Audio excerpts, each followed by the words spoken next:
All right, hi. So this is the second installation of my little cocktailing blog here. So as predicted yesterday, we are getting lots of snow. So we're gonna dip back into some more sort of wintry flavors today on this. So we're gonna go into our brown liquors. I'm actually gonna make a cocktail starting with rye. I'm using this Pikesville. It's very good stuff. And there are a couple of basic formulas for sort of standard whiskeys, not Scotch, but like bourbon, rye, Irish whiskey. And one of those is going to be what you would do for like a Manhattan as a baseline, right? So that's going to be 2 parts of your brown liquor, usually bourbon or rye in this case, and 1 part of a sweet vermouth. I'm going to use the Carpa Antica vermouth, but honestly, again, like I said, you will get a different nose on these depending on what kind of liquors you use. So I've got the basic of a Manhattan here as we're getting started. So then you can really start to play with your liqueurs for flavoring at this point. What I'm gonna do with this one, very common things to do as derivatives for a baseline Manhattan like this would be to put in something a little bitter, not bitters, which we will get to, but bitter liqueur. You'll think of like Campari would be something you might use. I wouldn't necessarily use that, but Campari, Cynar. I'm going to use this Grand Classico bitter. It's probably my favorite of the bitter, and I'm going to use a 1/2 ounce of that. So you don't want to overdo it because you'll end up with too much, but it just kind of puts a little bit more flavor into the cocktail. And then we're going to sweeten it up. So you can sweeten it up with a citrus liqueur or citrus. So if you wanted to actually put some lemon into this one, you could put a very small bit of lemon. Again, that's going to be a little bit of a, well, actually with the bitter, you might not do the lemon. You could try it, but you want to be very cautious with lemon.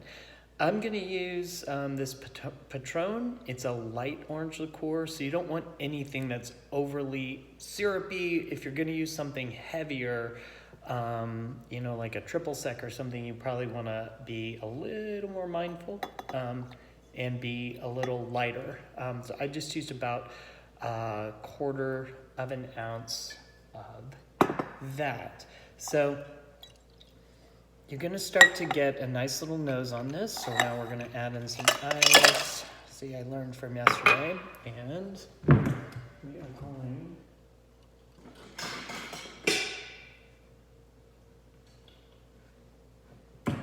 So generally speaking, I tend to stir with chopstick. I find it better than a spoon usually, but I forgot to bring one over. So we're just going to use this guy. So one thing that you can do, I'm not going to do for this one, is we're going to serve this one on the rocks in a rocks glass. And you can do a little rinse of an anisette on this. So absinthe or Pernod maybe, or something in that family. I'm not going to do that on this one because I'm not so into that today. So since I'm not doing a rinse of any kind, you know what I forgot? I totally forgot my bitters. So for this one, because I'm trying to get a wintry nose on it, I'm actually going to use black walnut bitters. It's just going to bring out a little bit more heaviness in here. I like the way that this one does. So I'm going to re-stir. I'm leaving this in the glass for too long. Usually once you kind of put your ice in, you want to be pretty quick about it. Otherwise, you're going to water down your drink. So now I'm going to pop my oversized novelty ice cube. You can just use regular ice. And then I'm going to strain this right into there. Okay, so here's your basics. Now, for garnish, run like this because we've got the orange in there. I'm gonna try, I don't have a great flamed orange peel game. Sometimes I get it better than others. So what you're trying to do with your orange peel, if you want to do a flamed orange peel, so you can see it just sort of popped a little bit there. You just kind of rub it with the flame and then kind of pop it, and if you do it right, then you caramelize some of those juices, the oils, and then you just throw it right in your drink. So this is kind of a derivative of a Manhattan. It's sort of, I think, kind of like a Bronx cocktail. I'm not sure what. I've done this kind of variation so many times that I sort of just play, and sometimes it works out better and sometimes it works out worse, but that's a kind of basic formula for this kind of drink. So not bad. A little overly sweet, so next time I might lighten up a little bit on the orange liqueur or the Grand Classico, but not bad overall. Okay, enjoy.